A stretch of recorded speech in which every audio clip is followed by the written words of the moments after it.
Сау саламатсыздар ма қымбаттыларым. Бүгін дүйсенбі, жұма басы, өмірлеріңізге әдемілік пен жақсылықты молымен әкелсін.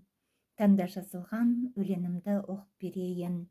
Арманда жастар өмірді, болашақ үлкен дария, мініп ап мықты қайыққа, жүзе біл дауыл толқында.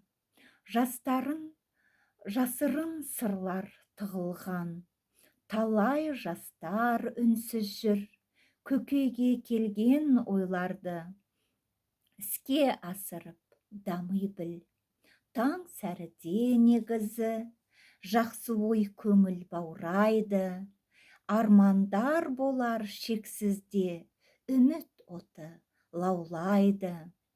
Алдыға әркез бір адымдап алға жүре біл, жас күндегі қуатың бар өмірге дәнегер.